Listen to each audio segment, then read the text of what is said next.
Fever, they got some bad news following Saturday's close home loss to the New York Liberty. That's because Caitlin Clark, who has not missed a game the entire season, has not missed a game even in college, she's going to miss some time, at least a couple of weeks. Then she will be reevaluated after sustaining a left quad strain, a slight tear. You guys, this just in. Caitlin Clark is officially sidelined with a left quad injury, and it's sending shockwaves across the basketball world. Reports are flooding in, confirming that the Indiana Fever star has suffered a left quadriceps strain and will be out for at least 2 weeks. This is no minor tweak, it's a confirmed muscle strain, and the team has announced that Clark will be reevaluated after the initial recovery window. Now let's break this down. Clark has had quad issues before. Remember that preseason game she missed? That was the first time in her entire collegiate or professional career that she didn't suit up. Back then, it was chalked up to tightness in her quad. But this is a legitimate strain, not tightness. And while the team says it's not the same injury, it is the same muscle group, which naturally raises some red flags. Quad strains are typically classified as grade 1, 2, or 3. Grade 1 means a light strain, recovery in about 1 to 2 weeks. Grade 2 can take 3 to 6 weeks. Grade 3 is the most severe and often requires surgery. So based on the current info, if she's out just 2 weeks, we're likely talking about a mild grade 1, best case scenario. Reporter Chloe Peterson broke the news first, stating that Caitlin Clark will miss a minimum of 2 weeks and will be reassessed after that. It's possible she aggravated something during a recent practice. Even though they're insisting it's unrelated to the earlier preseason tightness, it's still suspicious how it's the same leg, same area. And honestly, while this isn't the end of the world type of injury, it's still a blow. Especially in a league like the WNBA, where the season is already short and every game matters. Now I'll say this. I'd much rather see a quad injury than something like a calf or hamstring tear, or worse, an ACL situation. So there is some comfort in that. But there were signs. Watching the game against the Liberty, Clark's shot just looked off. Everything was coming up short.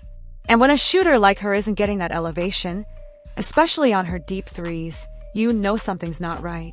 Explosiveness, particularly for shooters, starts from the legs. So it makes sense now why she wasn't getting that same lift or rhythm. As for how this impacts the Indiana Fever, there's no sugarcoating it. This is a major setback. The team lacks a true backup playmaker with even a fraction of Clark's offensive IQ. Yes, Sophie came in during preseason and had some flashes, but against the Liberty recently, that confidence wasn't there. When Clark's not out there directing the floor, the Fever's offense tends to break down into a lot of isolation ball. It lacks the structure and pace Caitlin brings. I've said it before, without her, this team looks like a train with no conductor. There's talent, sure, but the movement gets choppy, decision-making slows down, and the rhythm disappears. The silver lining here is timing. If she's going to miss games, better now than deeper into the season or playoffs. And thankfully, it's not a long-term or structural injury. With proper rest, rehab, and caution, Caitlin Clark can come back at full strength, still the explosive, dynamic player we all know. Let's just hope the Fever can weather the storm until she's back. If there's one silver lining to Caitlin Clark's quad injury, it's the timing, because Indiana's upcoming schedule is surprisingly forgiving. Now, don't get me wrong, losing your franchise player is always a blow. But when you look at the Fever slate of games between now and June 14th, the stretch isn't exactly packed with juggernauts. Let's go through it. On May 28th, they face the Washington Mystics, a team that struggled. On May 30th, it's the Connecticut Sun, who are still searching for their first win. Then back to the Mystics on June 3rd. On June 7th, they go up against the Chicago Sky, another winless team. On June 10th, they take on the Atlanta Dream, which could be tricky. And finally, on June 14th, they face off against the New York Liberty again. So realistically, up until June 14th, there are several winnable games here, especially against the Mystics and Sky. Even without Clark, Indiana has a chance to hold their own if the supporting cast can step up. But let's be real, this injury isn't just a health setback. It's a wake-up call for the league, and especially for officiating. The amount of contact Caitlin Clark takes on a nightly basis is outrageous. She's being doubled, tripled, shoved, held, and rarely gets the whistle. It's gotten to a point where it's not just physical, it's reckless. Whether you love her, hate her, or are somewhere in between, there's no denying the facts. Caitlin Clark is the face of the league. She moves the needle in ratings, revenue, ticket sales, merch, everything. She's the player everyone is tuning in to see. And to see her ragdolled with no protection from officials? That's unacceptable. The league can't sit back and pretend this is normal. This isn't just a rookie taking lumps. This is the WNBA's biggest star being brutalized on the court without consequence. The officiating needs to tighten up, not just for Clark's sake, but for the integrity of the game. Because let's be clear, if the league can't protect its biggest asset, what message does that send? Let's be real for a second. Think about the Kobe whistle in the NBA. You couldn't even breathe on Kobe without it being a foul. Same thing with Steph Curry. Even Draymond Green said, "If you touch Steph, you've got a problem with me." That's not favoritism, that's protecting your stars, because the league knows what's at stake. Now no one's saying Caitlin Clark shouldn't be called for fouls. Of course she should. Fairness is key. But fairness cuts both ways. And right now, it's crystal clear that Clark isn't getting the same treatment as other stars. She's being shoved, bumped, hand-checked all game, and the whistle just doesn't come. That's not tough defense. That's letting chaos happen on the court. And it only hurts the WNBA in the long run. Look at that Atlanta game. It literally looked like the game plan was just hack her. Push her, face guard her, hand-check every possession, and none of it got called. That's not defense. That's targeting. This has to be a wake-up call for the league. I say it in every video. I'm constantly lighting a candle for Caitlin Clark's health. Why? Because her health is everything. First, to her own future as a once-in-a-generation player. Second, to the success of the Indiana Fever, who rely on her as their engine. And third, to the WNBA as a whole, because let's not kid ourselves. She's driving ratings, revenue, and relevance like we've never seen before. If the WNBA wants to protect its product, it has to start protecting its players, especially its stars. Because if Caitlin Clark keeps getting thrown around with no whistle, it won't just cost her time, it'll cost the league far more. You can see the difference Caitlin Clark has made. Just look at Aaliyah Boston. She's taken a major leap this year, and it's not a coincidence. A huge part of that is Clark finding her, feeding her, and creating plays that let Aaliyah do what she does best. I noticed it especially in that Liberty game. Every key Boston bucket was coming off a setup from Caitlin. That's what makes this injury so impactful. And honestly, I wouldn't be surprised if the Fever start looking for a backup point guard midseason. Let's be real, they didn't have the cap space early on to bring in real depth at that position, and as much as I love Sydney Colson's energy, she's not the solution behind Clark. So yeah, this might be a wake-up call. I could see Indiana making a move, a trade, a veteran pickup, even someone on a cheaper half-season salary deal. Stephanie White has already shown she's not afraid to play the long game. We saw it with Sophie Cunningham.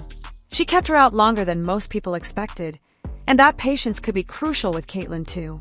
In the meantime, the rest of the Fever squad is going to have to step it up. Sophie Cunningham can bring that spark. She's loud, fiery, and knows how to ignite the crowd. If Clark is out, I wouldn't be shocked to see her in the starting five. Lexi Hull has been grinding. Her defense is tough, gritty, very blue-collar. She's earned her starting spot, and while she doesn't have Caitlin's passing vision, she plays with heart. Aaliyah Boston, this is her moment. The team has to run the offense through her more. Her screens, her power in the paint, even the way she battled Jonquil Jones, it's elite-level stuff. Natasha Howard needs to find some consistency. She was excellent against Atlanta, but she's got to keep finishing strong around the rim to complement that rebounding. Duana Bonner, as I think you meant, she's been cold shooting-wise, no doubt. But her rebounding and defense in that Liberty game? Game-changing. If she can get her stroke back, watch out. And Michaela Timpson, this could be her shot. Rookie-on-rookie matchups are great for testing new talent, and with her wingspan and upside, she deserves some run. Kelsey Mitchell, she's still scoring, but she's way better playing off Caitlin's playmaking. She thrives in catch-and-shoot situations. The ISO ball hasn't been efficient, and it might be time for Coach Steph to draw up some cleaner off-ball looks for her. But regardless of who steps up, let's be honest. Caitlin Clark going down is a blow, not just to the Fever, but to the entire WNBA. She's the playmaker, the difference maker, and the one who makes everyone around her better. Without her, the team will have to dig deep, and the league needs to realize her health, her protection, and her presence matter more than ever. Steph, do you know when Caitlin's injury happened? I don't know when it happened. I know afterwards, we got a message that she had something going on with her leg, and that they were getting an MRI, and then we got the word yesterday. Was it after the Liberty game on Saturday? Is that our last game? Yeah. Yes. Okay. Steph, you had a chance to try out a lot of rotations during the preseason. Do you feel like this group is equipped to make a change like this that'll get you through these next couple of weeks? I think so. I think that's the advantage of our depth, right? And we, Sophie had injury early as well. I think it's the advantage of us, the depth that we added in the offseason, that we're equipped. Certainly we'd rather have it early than late. It's a great opportunity for our team to find an identity. It's a great opportunity for our team to play in a different way. And I also think it's a great opportunity for Caitlin to watch the game from the sideline and to grow in almost like a coaching kind of mindset and see some different things that we might be talking about on film, addressing in practice, to see it develop in live action. Do you see that from her on the day-to-day? There's a lot of conversations in between. Yeah. Do you get a chance to get that input back and forth from her on the daily? Yeah, for sure. And as players, you sort of see it in a micro viewpoint, and when you're on the sideline and you're watching it as a whole, you get to see it a different way from a macro viewpoint. So I think it's going to give her a unique perspective, and she's going to come back better, and it's going to help us be better. Is this a re-aggravation of the left leg injury she kind of had in the preseason, or is this different? No, this is a different injury. Every player you have matters to your identity to some extent. Yeah. But someone who has the ball so much is very central to it. How much do you feel like you change the way you play, if at all, now? I don't think we change how we play. I think we change what the emphasis is, right? Our off-ball actions as opposed to some of our on-ball actions. When we get to our on-ball actions, utilizing our personnel in a different way. You might not see as much of AB getting the ball on a dive in a pick and roll as you would in some of the other off-ball screening actions that get her to that point, or where our shots come from.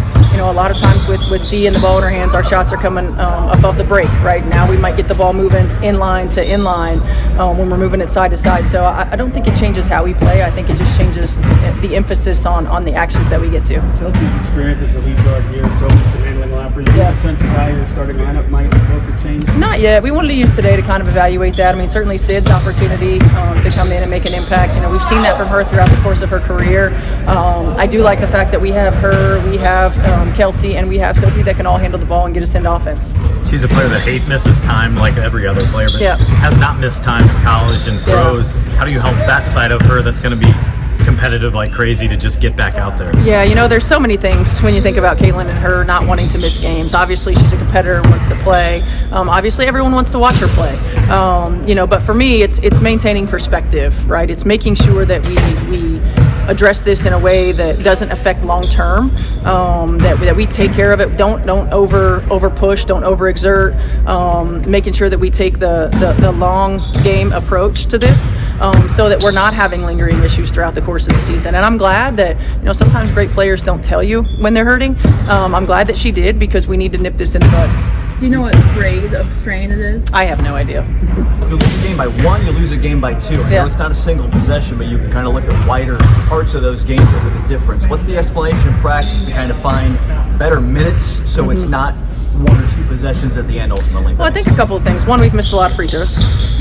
One, we're fouling a lot on defense. We're fouling a lot because we're playing from behind. So, our point of action, most of the time on-ball screen action, defense has to be better. Our execution in those moments has to be better. So we're not playing from behind, already in rotation, and then putting people to the line. Our focus when we get to the free throw line, I think we've missed, I don't know how many, in those 2 games, probably missed 10 to 12 free throws, and you lose by a combined 3 points. Our unforced turnovers, our missed opportunities at the rim. So it's a lot of little things, and when you're talking about possession ball games, every possession matters, and we've been sloppy in some areas that we need to shore up. How do you protect the player from themselves? I know you touched on it a little bit, but she's someone who, again, probably is never going to want to be in that position to watch the game. So how do you kind of see if she can embrace that more, if that makes sense? Well, I think every great player struggles with this, right? Well, probably every player in general. But, I don't know that we're going to help her see it in a different way. She's going to be frustrated. I think we just have to help her use this as an opportunity to grow.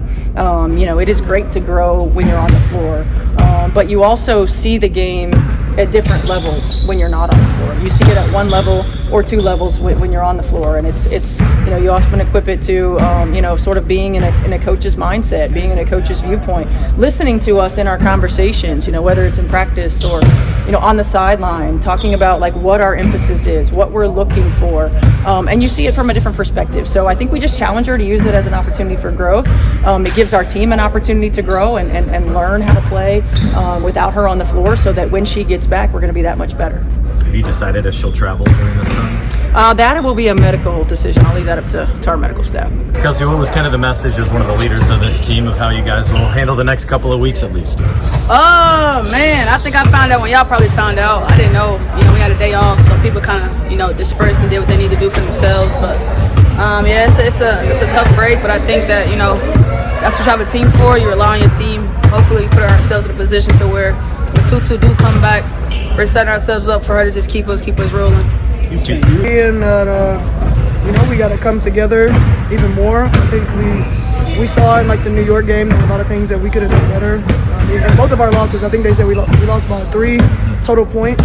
So we're not far off from making some changes that could change the end results of games. I think we just have to be consistent. We got to also not get don't get too high or too low in this league. Like, we have 40 games left. We see the things that we can do better. We see the things that we're doing well. Man, I'm still gonna drop videos on Caitlin Clark regardless. Bro, y'all acting like she hasn't been dominating the convo for the last 6 months straight. She's been the face of the game, even when she wasn't playing. And people are still watching, still clicking, still talking.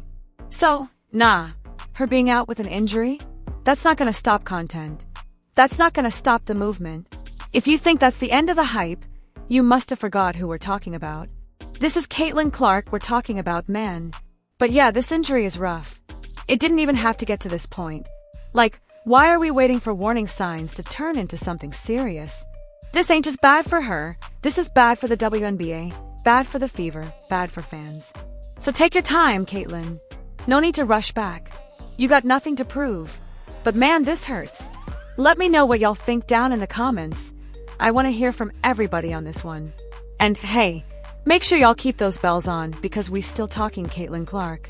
Injury or not,